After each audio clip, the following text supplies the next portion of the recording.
Hey, everybody, can you hear me? Yes, sir. Yes. Excellent. We'll give just a couple more minutes before we get started with the FoilGlazer 2 demo. I'm Andrew with NBM Corporation. We'll just wait for just a couple minutes to make sure anybody else pops in real quick before we get started. I think it's just now 1 o'clock, so. Andrew, are you going to have a list of the laminates that you handle? So right now we're working on testing some laminates from a distributor, and as soon as we get all that cleared up, then we can send out some list of what we're going to carry and what we'll have in stock for you guys. Okay. Yeah, I just actually tested some. I had a couple come in. One's a soft touch that's 1.7, and it worked great. So I've got some 1.6 from them. That's a gloss that I'm going to use as well. But if the 1.7 worked fine, the 1.6 should be great too. So yeah, the bursting on this one seems to be pretty robust, and we're not having any issues. Lighter than that, like 1.2, 1.3, then that would be no issue, right? If it's thinner, then yeah. Right. Yeah, the lighter stuff should cut really easily or burst really easily. Okay. And we have some lighter stuff that we got from Uchida that I think is around 1.4 maybe or 1.5, and it bursts. I can feel the difference when I touch them, but yeah, it bursts very easily. So To be the polypropylene, was that what it was called, or isn't there a certain kind for bursting? So yeah, they do recommend the polypropylene, the what they would consider either OPP or BOPP, the biaxially oriented polypropylene, but most people list it as poly or OPP. But yeah, polypropylene is what you're looking for. Okay. So the PET stuff is generally a little bit too tough to burst. I haven't bought any of that. I've seen a few articles I've read about it that said on the low end, you might, depending on the burster, you might be able to burst 1.2 with it, but it really is depending on the film. So most people, unless you're using a knife, they stay away from PET in general. It's the polypropylene for the bursting units is what everybody's using. So. And they'll make films that you can print on top of, or ones that you won't, depending on what you want it for. So, if you want to lock in your color and then print on top and then foil glaze it and then run it back through again. So you have some options. So we'll go ahead and get started again. My name's Andrew Lewis. I'm sort of a technical trainer. I support the RSMs, regional sales managers, with sales and with shows, new products that come through. I work on those. So I kind of do a lot of stuff. So today we're going to talk about the FoilGlazer 2. It's one of our new products which we currently have in stock and ready to ship. This machine is able to do foil and laminate. It is a single side laminator. And it does a really good job. Like I said, I did some soft touch just yesterday, working with some 1.7 mil soft touch, and it worked really well. I ran 20 or 30 sheets, put it back through on the second side, and it fed and laminated the second side really well as well too. It feeds without any problems on the double-sided stuff going at 2 passes. I know some of our competitors sometimes struggle with a little bit thicker paper. This one will handle up to 400 GSM and down to about 110 GSM.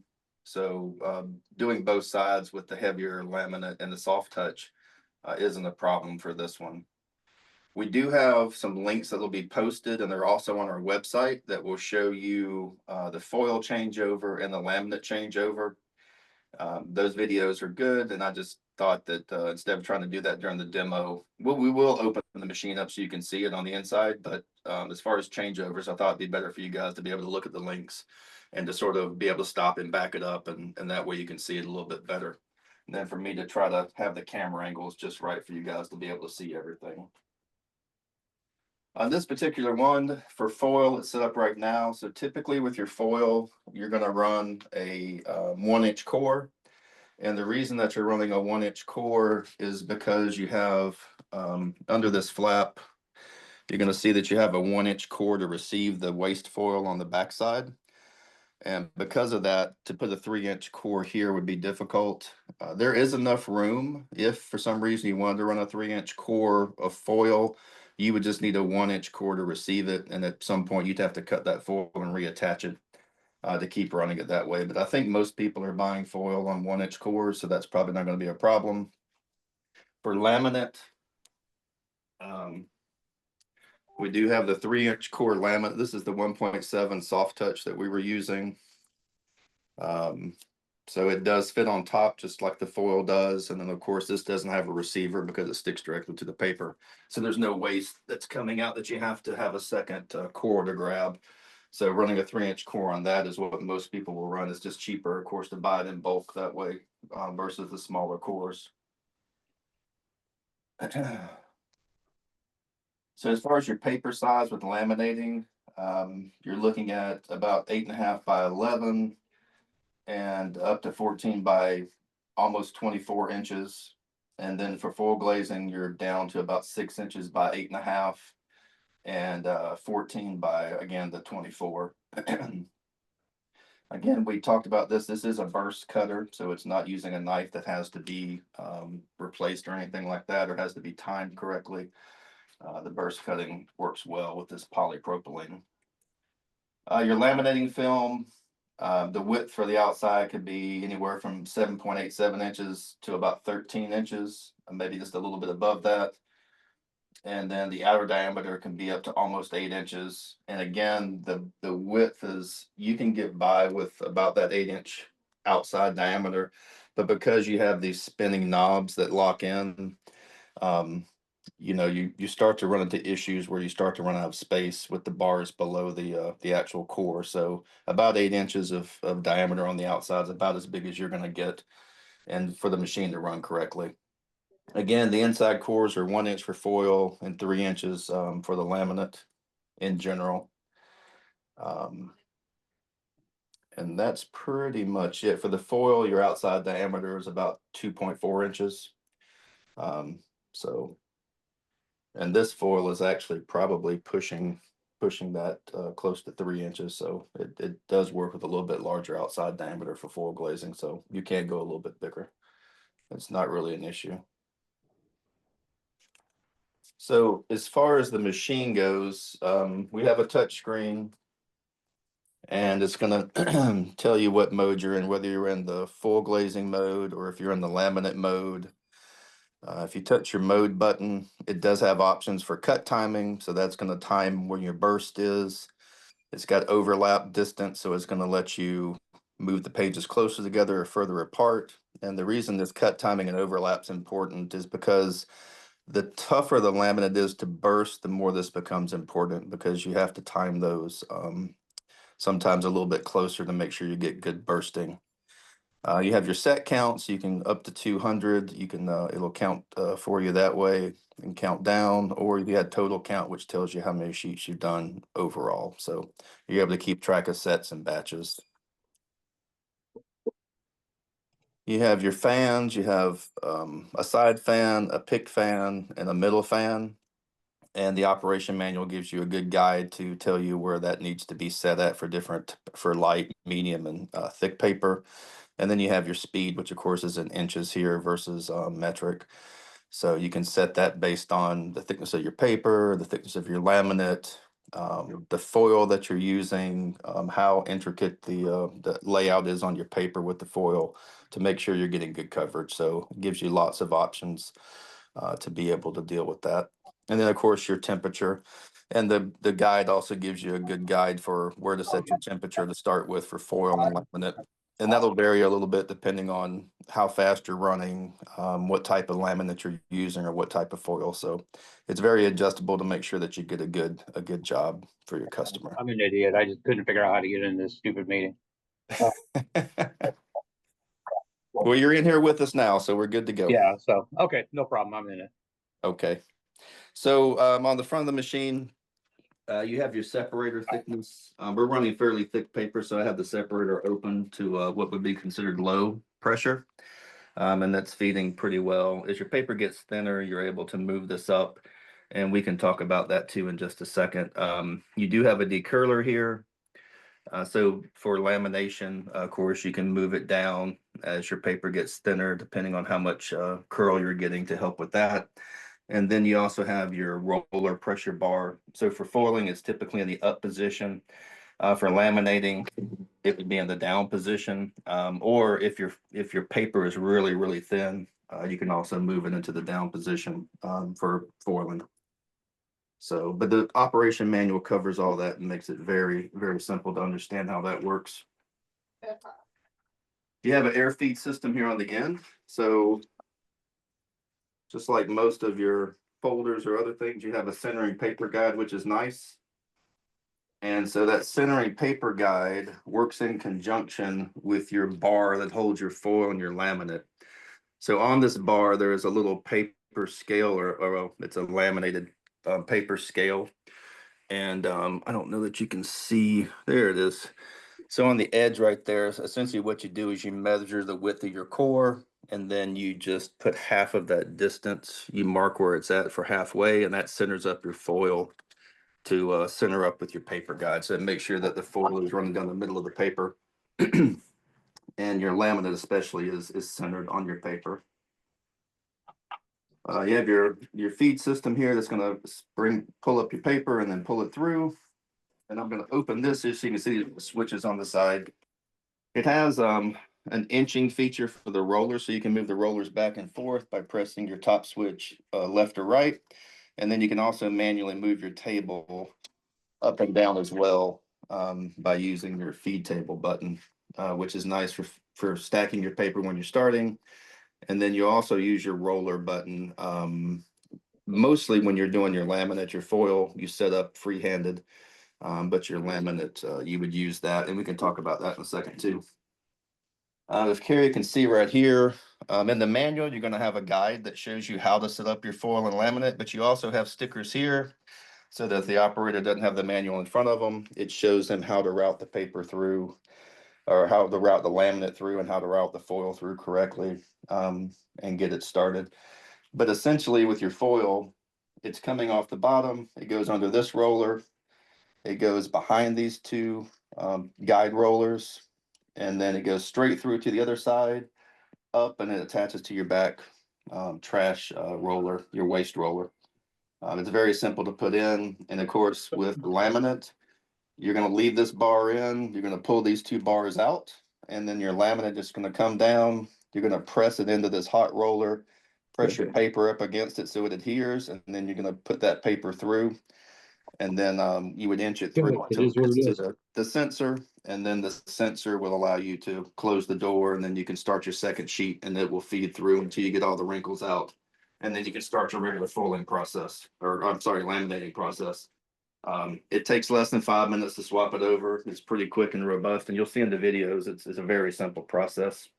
And once you do it a couple of times, it's very intuitive and makes sense. So do you guys, any guys have any questions right now about any of that stuff so far? I know it's a lot of information. It's kind of hard to see on video sometime.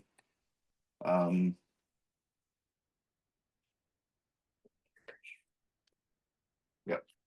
So a couple other things for adjustment. So you do have this little knob right here, and this little knob can spin left and can spin right. And so that adjusts how much roller tension that you have here, so that you can, you won't want too much looseness in your foil or laminate. But depending on how your laminate's adhering, you can loosen this up or tighten it to make it get more or less tension on the paper. You want it to adhere, but not make the paper curl too much. You don't want to stretch too much, because then when it cools, it'll shorten and pull the paper in. So you do have adjustments on this top roller to adjust some of that tension. One thing with this machine, because the air feed system itself runs on fans, but the rollers use pressure from an air compressor, which we do not sell with the machine, because a lot of shops already have air systems in the shop, or they may want to buy, a more expensive or less expensive air compressor. But the compressor that we have is just a standard little 2-gallon Cobalt. It's a Quiet Tech. Doesn't take, you have to have about a 1.3 gallon or above. We have run these machines on 1 gallon compressors and they seem to run fine. You just need 90 PSI or so, 90 to 100 PSI. And if you're in that range, then you're going to get plenty of roller pressure and get a good output. So even with an inexpensive 1 gallon tiny compressor, it worked really well. Didn't have any issues. But we just run the 2 gallon just to make sure it doesn't come on as much when you do that. And this is a quiet one, so it's less than 60 decibels. So it's nice and quiet when it does come on. But that would be something that the end user would have to have, or they could hook up to their main air system in their shop if they wanted to and run it that way. But you do have to have a compressor to be able to run the unit correctly. Do you guys have any questions so far about that? What does an air compressor run around, Andrew? So that's where you get your roller pressure from, between your rollers that actually grip the paper and adhere the foil and the laminate. No, cost. Oh, I'm sorry, cost wise. Yeah, so this one with tax was about $200. But I mean, other people I've seen they buy them for 125, 150. It just depends on, what you're looking for. If you don't care about the sound, you can get one that's less expensive, a smaller tank at, 1 or 1.5 gallons. But yeah, anything under 2 gallons is a pretty large section down here. So even this 2 gallon one's got plenty of space for it to slide into and fit inside of it. So you're from the factory, it comes with a 6 millimeter outside diameter tube, which is not exactly, it's a little bit larger than the 1/4 inch tubing that most people have. So we had to just pick up an adapter, which you can pick those up on Amazon or at parts stores, that connects between the either 3/8 or 1/4 inch hose to the 6 millimeter outside diameter. So that's one thing just to keep in mind. It's not a US size hose that comes on that, since it's coming from Japan. The fans that are operating this air suction feed, is that front or side blow? Front blow, side blow, or top vacuum. Yep. So you got on your modes here where it says fan, you have middle fan, you have side fan, then you have the pick fan, which is the vacuum that pulls it up. So you're able to just scroll through those and then change them as you need based on your paper weight. But that's all through the actual motors on the machine itself. That's not through the compressor. It has its own fans for that. And this one does have a soft roller that does the heating. Some people ask about that, whether it's soft or hard, but this one is soft. So that if you're, maybe if you're doing some sort of embossing or doing something like that, going through the soft roller is a little bit, I guess, less abrasive against a raised image versus a soft roller and a hard roller. So we'll get this thing started real quick and just run a couple samples through it so you can see it run.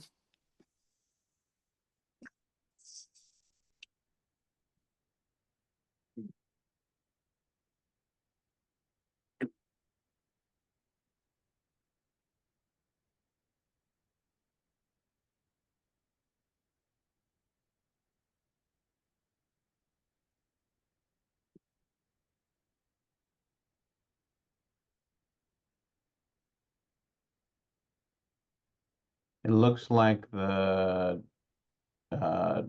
camera you guys are using is filtering out the sound of the machine itself. It does filter. Unfortunately, they do filter out the sound. Could It's a little bit louder than our 60 decibel compressor is. Not a whole lot. It's not a really, really loud. It's the fans that you're hearing. Could you guys send us a video afterward? Maybe take a quick video of it running so that we can hear what the sound is like in a non-sound filtering. Yeah, I think we probably can. Yeah, I'll see what we can do. I'm pretty sure, Carrie, your phone will do it when it's not on this. It's this platform that's doing it, I think, is what the problem is. Yeah. So, yeah. Thank you, sir. Oops. Hang on 1 second. I stopped it when we were talking. Hold on 1 second. Let me push this through real quick.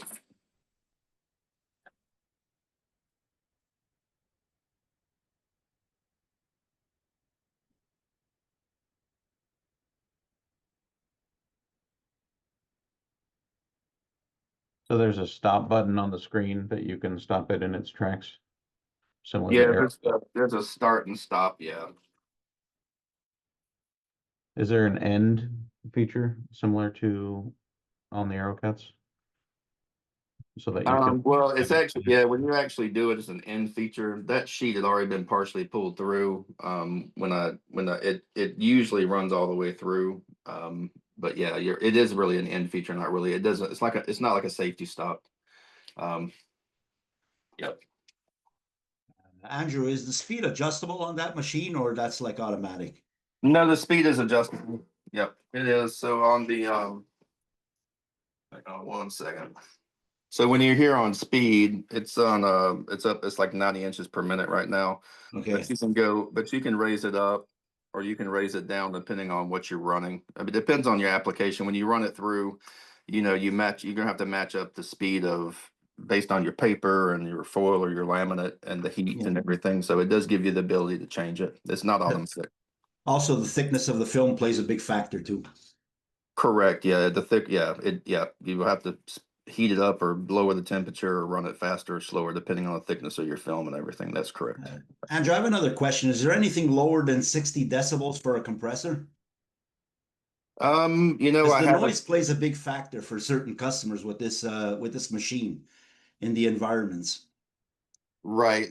60, less than 60 on this one, which is probably like 50. I think it's right below 60, 58 or 59 is Yeah, it's pretty quiet. 59, I think, the maximum, but I'm not sure if there's anything lower than 59 decibels. I'd have to look and see. Yeah. I know that this one compared to the other ones I've heard is very quiet and it doesn't come on very often because it's just applying pressure to the roller. So it's not using a lot of air.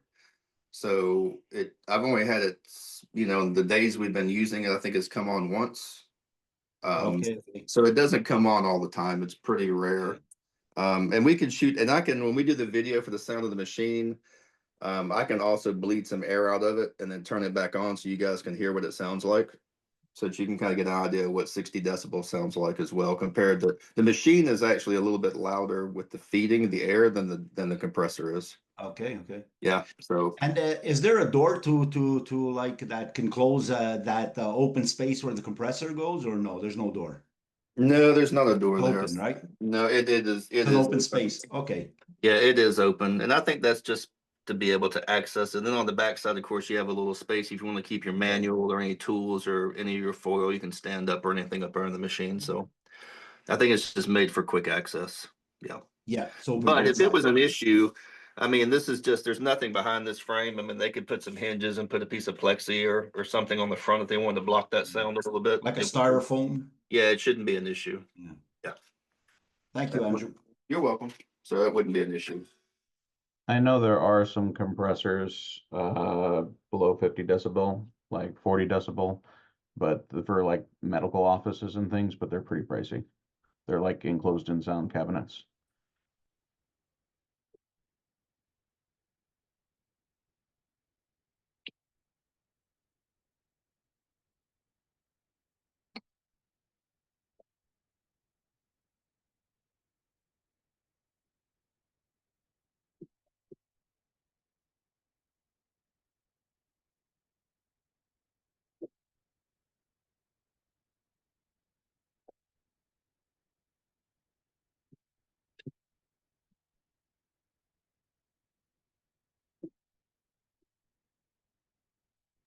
What's the highest temperature setting for the machine?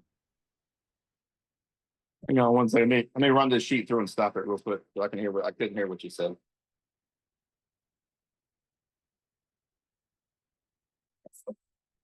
What was that, John? I said, what's the highest temperature setting for the machine? So 320, which is 160 degrees Celsius. Yeah. Yeah, so 320 is the max that it has. Yeah. And let's see the lowest. Let's see what it is.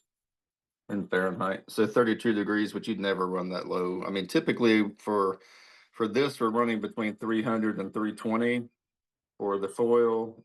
And then laminate, we're running between like 200 and 220, depending on what laminate that you're running. So, and the ops manual has a guide to kind of get you started. And then of course you just run it and determine based on your paper and your laminate, if you need to speed up or add more heat or reduce the heat some. It said, well, it's the highest set is 320. It will get warmer. It varies a little bit. You may see a 15 or 20 degree variance. It'll go up and down as as the sheets are feeding and as it's, the more it's moving, it kind of cools itself and warms up a little bit, but it stays within that 15 or 20 degrees, which gives you good output. So I did some other samples over here too, just so you can kind of see them. So we're using copper, and I'm not sure how good that copper shows up. But it's a really nice foil. It's got a really nice tone to it. And then of course we did some previously for Christmas. We sent out some cards where we used a gold foil. And we just did a color on the inside and then foiled the outside of the cards. So we did that as well. And then there's some other examples. So these would be examples for cards that you cheated did for us, and then they're double-sided, and they also have the copper on them. But then you could cut back in here and you could print on top of these. And this is another example of the printing where they print part of the images, and that's gold and copper, if you can see the difference in those. And then you can come back and print over these and add the secondary layers to them to make them finish off the image. So lots of different applications, but we've had red and there's blues and just about any color that you can think of people are using to run these. And of course, we run both sides of it, run it through twice. Yeah. Nice adhesion, nice coverage. Of course, these are running in true black and this K. So when you look at the sheets, there's no foil, there's no printer mark here from the security code stuff that you would get if you try to run in color, which would be grayscale. You'll get that security code print, and then your foilers will pick that up. So being able to print in all K or the true black makes a difference. So, and of course, you try to want to use black. I mean, everybody knows that you get more saturation with the black color, so it'll adhere to any color toner. It just adheres to black the best because it's the most dense. So to get the best coverage, using all black is the way to go. Hey, Andrew, if you want to print CMYK after you've printed the foil, do you need to laminate first, or can you print right back over the stock with the foil on it? No, you can just print right back over it. So Again, okay. yeah, so or if you wanted to print black first and then laminate it, if you wanted to print black and not, or print some color stuff and then you wanted to put black on later and foil the black, you could always print your color, laminate it, print the black on top of the laminate if that's the type of laminate you have, and then foil it again. So it depends on which. You can go in different directions. You can black and foil and then laminate and then color. You can kind of go different ways depending on what the outcome is. But yes, you can just print straight over without having to laminate it. So for like business cards, you could do black and foil and then print your color and then come back and soft touch it. On one side if you wanted to make it nice and slick.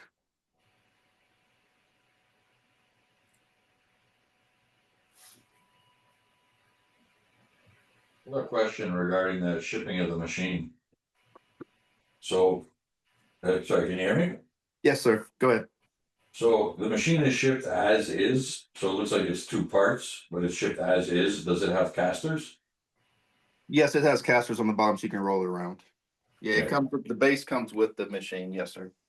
Okay, and that comes in a wooden crate? So no, it comes in a heavy duty cardboard with a pallet on the bottom. Okay, Yeah, it'll be reinforced, but yeah, I mean, the ones that we've had so far, we haven't had any issues with damage. So if that does become an issue, then of course we would take it up to manufacturer. But right now, the ones that we've shipped 3 or 4 times for shows and things have all returned the same way we shipped them. Andrew, is that shipped separate from the stand? On like in 2 boxes? Correct. And the compressor is optional. It doesn't come with the machine, right? No, the compressor is optional. Okay. And just for fun, what's the suggested retail price in US funds for a machine like this? The retail cost is $21,099. That's a good deal, huh? Well, we think so. Yeah. Not bad, not bad, not bad. Yeah, but it is nice. I mean, it's, you know, some of our competitors, you know, some of them will do up to 1.7. Some of them won't, you know, some of them can't get the 400 GSM. This one can. Some of them struggle with double-sided laminate, and this one seems to do really well with it. You know, I ran 30 sheets the other day, flipped it over and ran them back through, and they ran fine with the soft touch 1.7. So it's a very robust machine. It's got good controls. It's got good feed pressure. It's easy, once you use it, it's easy to understand and to operate. It's a quick changeover. It's, you know, it opens up from the back. You've got you flip top and the front, and everything's easy to reach. Oh, one thing I meant to mention. So with bursting, if you're not familiar with bursting, how it technically works is you have a perforating wheel here, and so you can loosen this knob and you can move this perfor. And so what you're doing as your laminate gets laid on the sheet, you want to move that perf wheel about within 5 millimeters of the edge of the laminate. And so what it does, it leaves a perf down the side of the laminate. And then you have a secondary wheel here that you can slide over. Whoops, I hit the wrong button. And what this does is it puts angular pressure on the sheet. So you can adjust this little wheel here, and it actually kind of pushes. So it kind of pushes the sheet, like it puts pressure on the sheet like this as it exits. And so when it gets to your last 2 rollers, your second sheet behind it is coming through, and it gets into the next to the last roller. And then when it hits this last roller speeds up. And when it speeds up, it puts the pressure on that perfed edge with that tension, and it actually pops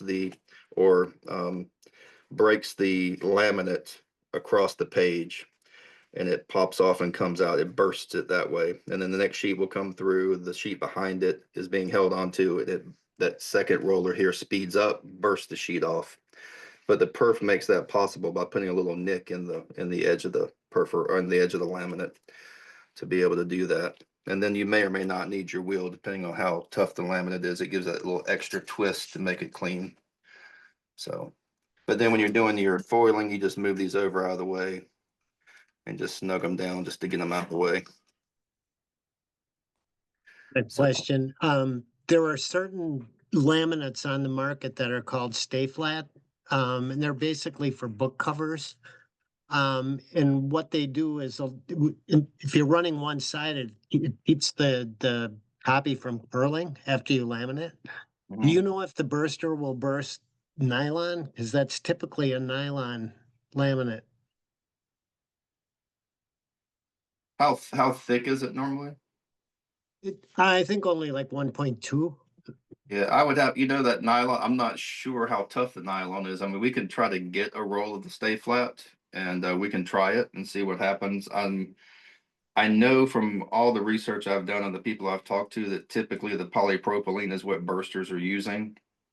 I know even with the PET at 1.2, that can be so tough that it won't burst. You have to cut it.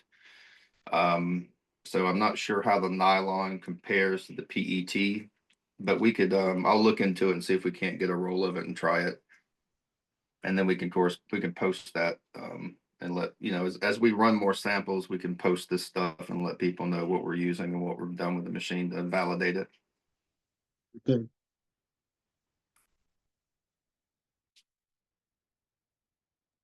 What type of jam detection and sensors does the machine have? And will it, for instance, stop the operator from feeding paper if there's no film in it, or foil in It it? does, John. It has that a pass-through double feed sensor.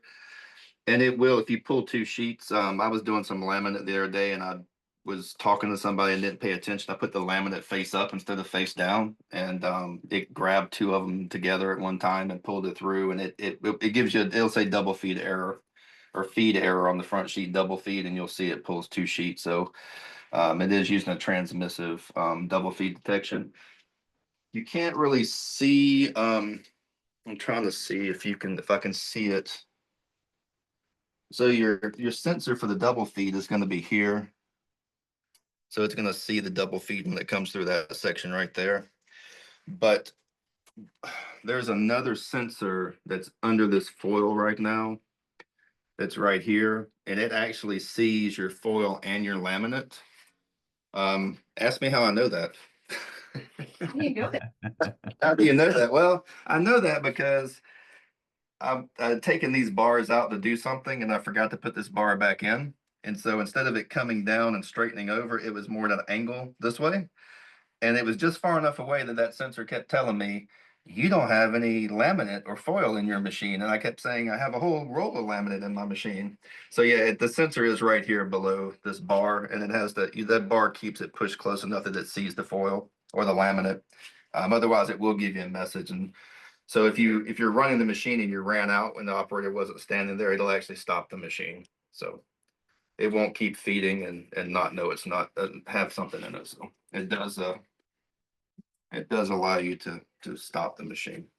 Good. You said the double feed detection is transmissive. I'm pretty What does yeah. that mean? So like on our arrow cuts, you have ultrasonic Mm-hmm.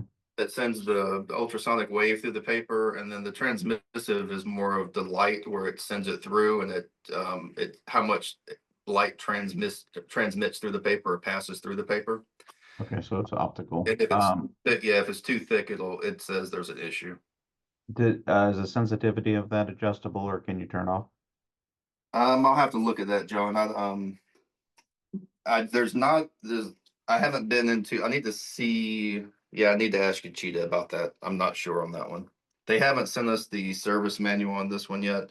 So as soon as I get the service manual, I can pass that on to you and whoever else needs it, the dealers. I'll just assume that not knowing about it means it's not a problem. Yeah, I mean, I haven't had an issue like unless it truly double feeds. I haven't had any thick paper that it thinks is a double unless it truly is a double. So it really is a good double feed system that's on here. It's not no false negatives. So yeah, Have you tried to run thin stuff like 80-pound text or stuff like that? I have not run anything that thin. I mean, I've run some stuff lighter. This stuff is not super thick.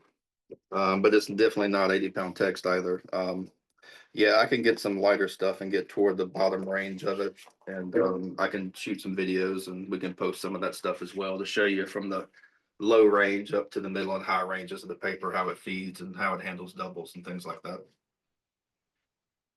We're using the stock that we had from our die cutter and from the show when they were showing this with you, Cheetah. So we need to get some new stock printed as well. So we'll get some different paper weights so we can show you guys what that looks like.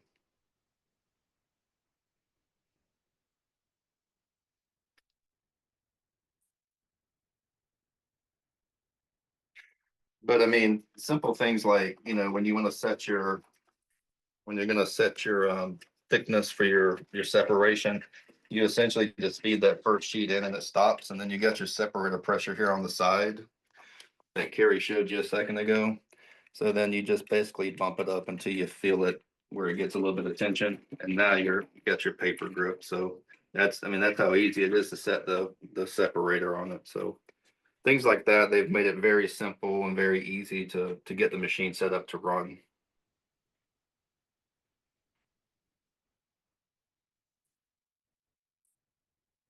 Will you be showing us switching over to the laminate in this video?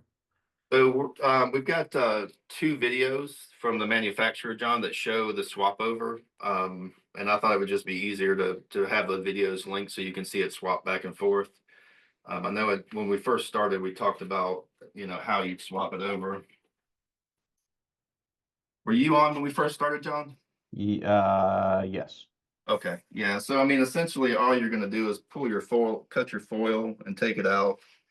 Put your 3-inch core back in, And then you're gonna pull these two rollers out, lay your laminate under this roller and on top of the hot roller, and then press your paper into it. And then once you do that, it's gonna feed straight through. And then you're gonna have about 4 inches and close the door. And then you're gonna use your little bumper to move that paper up. And once it gets past the sensor, it's gonna actually stop on its own, and you're gonna see the edge of the sensor. And you back it up and cover that sensor, close the door, and then start feeding your stock, and it feeds the laminate straight through. And after about 2 sheets, you get the kink out, and you're ready to go for lamination. Andrew, I have a question. I just heard you say 3-inch core. Does this machine accept also 1-inch core films? So you can, correct, yes. I mean, we use 1-inch core for the foiling generally, and then we use 3-inch for the laminate because it's cheaper to buy than 3-inch. But you could use 1-inch core for laminate as well if you wanted to. Okay. It wouldn't. Now, It wouldn't make any difference. What's your paper width on that? Is it 12 or 13 that you can fit in the machine? This one's up to 14. 14? Okay, that's good. So I mean, but your laminate's probably gonna come 13.75. So that gives you 1/8 of an inch on both sides of the paper on 14-inch paper. So, and like, I mean, our stuff we have now, I think is 12.75 because we're doing 13-inch paper. Because 13 by 19 has become the new standard now. Yeah, a lot of people are doing 13 by 19 now. So, and I imagine in another year or two, 1420 is going to take over, sort of. It takes a while sometimes, you got to get the price of the printers down enough that people can afford to step up to the next level. So, but yeah, 13, 19, 11, 17, 12, 18. I mean, it really is set up like our other products, sort of for digital. You're able to go down to smaller, like we did Christmas cards when you just stack the Christmas cards in and did the foiling, and it talks about the width of the laminate being a certain distance, but quite honestly, even with the foil, I think the reason that it says that is because the scale only comes out about this far. I don't see why even narrower laminate or narrower foil won't work on this bar as long as it's centered. So, a lot of people don't buy super narrow foil or laminate, but if you did have it cut down a little bit more, I don't see any reason why it wouldn't work on there as long as you center it. So that would be the only thing to make sure that, especially your laminate, is centered on your paper, because you just don't want it to get wound up inside of it when it gets hot and melts. So you just don't want to have much overlap or any overlap on your edges.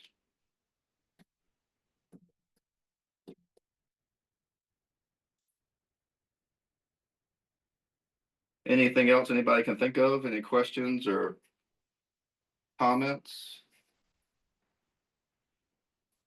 Oh, yeah, my boss mentioned a minute ago over here, and she's keeping me on track. So this is just standard power, standard at 120 volt, no special, no 20 amp dedicated, none of that stuff. So just a standard outlet's all you need. That outlet has a little side prong for 20 amp dedicated, but it's just a standard outlet. So nothing special. Just like everything else that comes from Uchida, they run it off standard power, doesn't use a ton of power. So makes it nice and easy for shops. Don't have to do anything special or change anything. Andrew, what's the weight of that machine, please? I believe it's almost 300 pounds. Give me 1 second. Oh, so 254. 254. Thank you. So Is that a power strip you guys have plugged into the wall, or is the compressor plugged into the machine somehow? no, it's plugged into the wall. Right, but the unit and the compressor each take a plug, right? Correct. Yes. Yep. Okay. Yep. Got it. Yeah, We but just not only yet. see one in the They don't have an outlet to plug in the compressor now. Got it. Given the weight of the machine, you mentioned that it ships in a reinforced cardboard box on a pallet. Do you guys supply some kind of ramp to just roll it right down off the skid? Like, I will. put in ramps. I'll take some pictures of it, and we can get that out to you guys just so you can see it. Does the stand ship in a box and you have to assemble the stand? No, the stand's complete. Okay. Yeah, that's complete. Yep.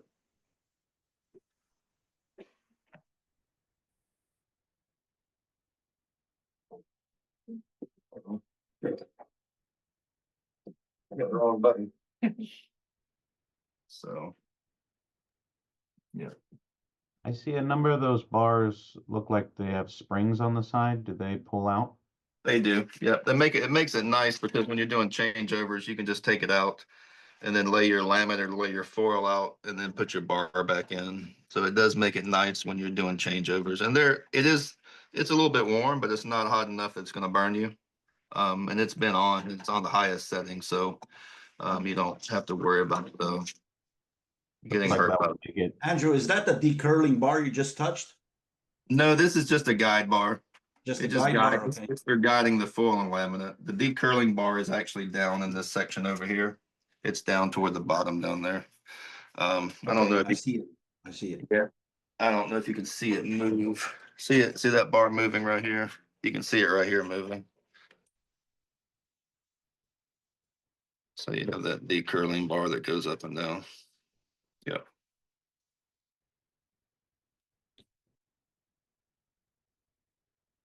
I have a question about the length limitation or ability. It looks like you can do a little over 23 inches. Is Yeah, I think that, it's over 24.46, I think, or something. Yeah.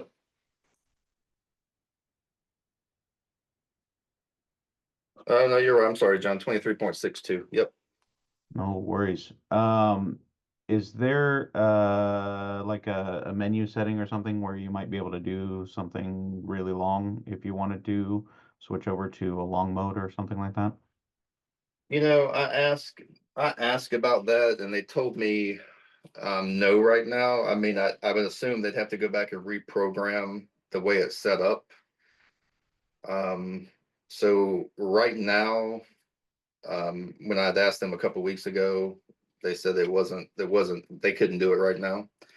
I can revisit that with them and ask them if that's a possibility at some point, but as of right now, we're with the 14 wide and almost 24 inches long.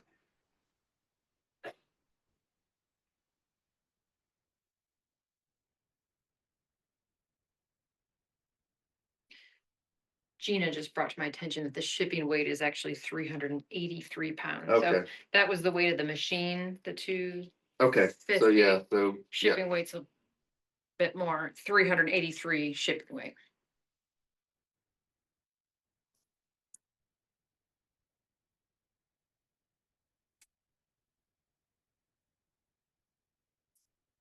but yeah, Jen, I'll email them and I'll email you, Cheetah, and I'll talk to them about the length of it. I'm sure it's got more to do than just the support of the paper, but I'm sure it has something to do with programming as well. But I'll check with them again and see if there's any give on that and see what we can do.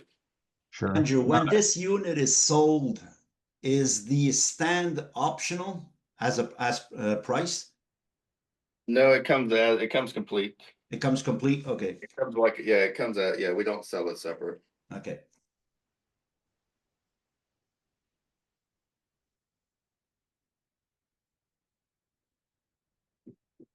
Yeah, so the only thing they would need is just the compressor when it shows up. Yep.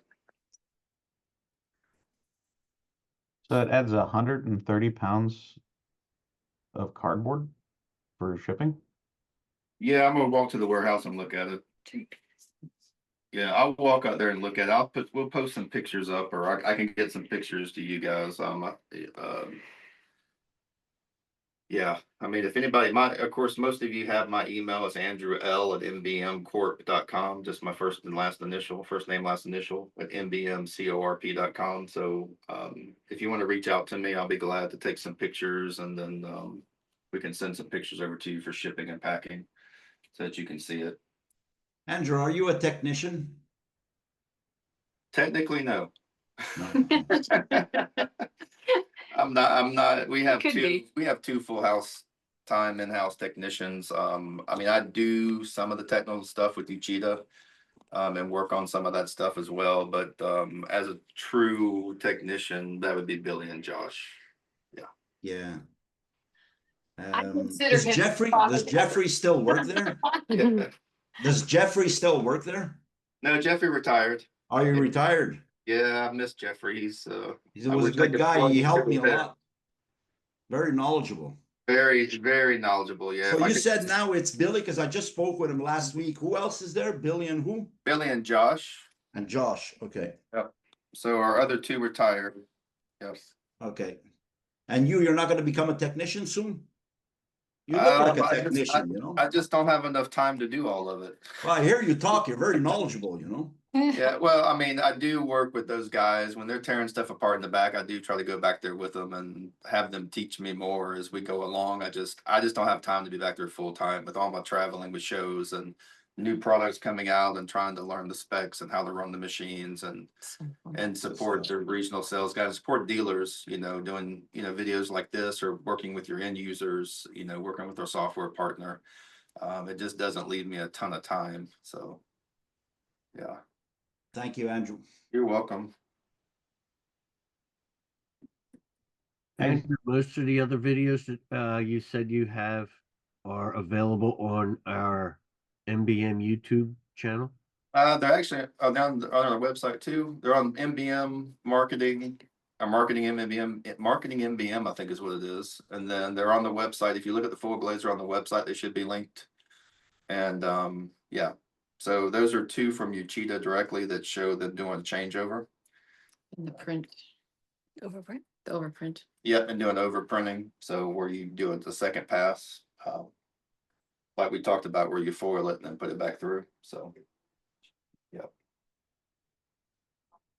And we'll definitely make a video about, so you guys can hear, everyone can hear the sound. Yeah, we'll make We a will do that video video. for the compressor and for the machine. But yeah, the machine is actually louder than the compressor is. Definitely a different tone, a higher pitch tone on the machine. The compressor is a little bit deeper and not quite as loud. So yeah.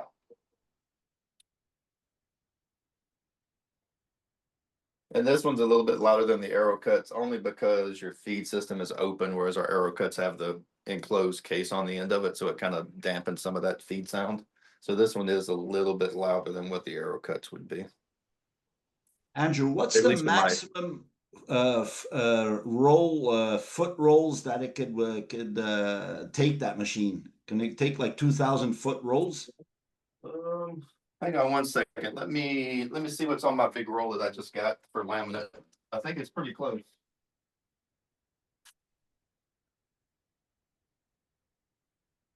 So this particular roll is 1/6 polygloss and it's 1,640 feet.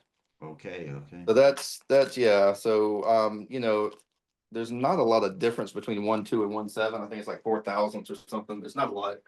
So Okay. that 1,600 is probably the ballpark you'll be in. Maybe a little bit more, but somewhere in that range for the laminate.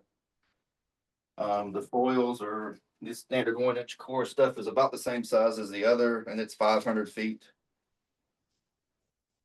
for this 12-inch wide roll. So, and the foil, of course, you could get a little bit bigger foil. You know, it does have enough room to put up a larger roll of foil if you want that on there. You just you'd have to cut it periodically because your waste receiver roll would fill up and you'd start to run into issues with it compacting the cover right there. So, but you could if you wanted to run a bigger coil.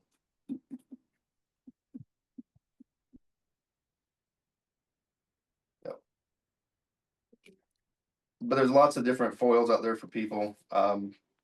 They've got holographic foils now that actually change the toner. They don't really stick to the paper. They actually will give it like texture and shadow. So it'll do like geometric shapes on the black or the color that you have on there. And then when you heat it up, you could rub your finger on it really hard and get it hot again. It's the heat that makes the change in the toner. And then it'll go right back to flat color, which is kind of cool. So yeah, there's all kind of things you can do with these machines now. So, and when we come to shows and things, we're going to be doing some more samples and things with the machines so that you guys can see what different effects you can get and be able to share that with your customers as well. So anybody have any more questions before we wrap up? I know this is the FoilGlazer 2. How long has the FoilGlazer series been on the market so we can give customers an idea of the pedigree that this thing has? I will have to ask you, Tita, specifically. I know the FoilGlazer version 1 came out when we actually saw it when I first started almost 8 years ago. So it's got to be well over a decade that they've had this machine out. I would have to ask specifically when the first version came out. And I can ask them what the difference is between the first version and the second version. I'm sure the touchscreen is different than it was before, and the speed's different and things like that. They've made some upgrades and improvements to it, but I can ask specifically so that you guys can have a background on it. That's a good point, John. Yeah, it looks like the same touchscreen that's on the maybe the Nano Max It's or similar at least. It's similar for sure. Yeah, it's similar. It's different. It's color. Yeah, it's about the same size. Yep. So Awesome. and it's nice. I mean, it reacts very well to your finger. It's got good touch qualities to it. It's even for my eyes getting older, I can actually read it, which is nice. So it's big enough for, you know, us older or seasoned people to be able to see it still. So. But yeah, I mean, it's, you know, it's a good system. It lays the foil out nicely. It lays the laminate out nicely. It's got a great feeding system on it. The ability to open up the machine and have access to it, the spring-loaded rollers, guide rollers, the easy use changes on the side. They've designed it to be easy for the operator to do swap overs, fix any issues that you run across double feeds and things like that. So really simple, you know, after you run it for a day, that's pretty much it for you. You kind of have it figured out. So yeah, it's just a really good system. Pretty simple, not a lot of moving parts other than the rollers, and I think it's going to be good for your customers. I think they'll be happy with it. Well, if you guys don't have anything else, I appreciate your time, and we will see you on the next product update. Great job, Andrew. Thank you. Thank you. Thank you so much. Have a great day. Thank you, Andrew. Thanks, Andrew. Thank you. Thank you. You're welcome.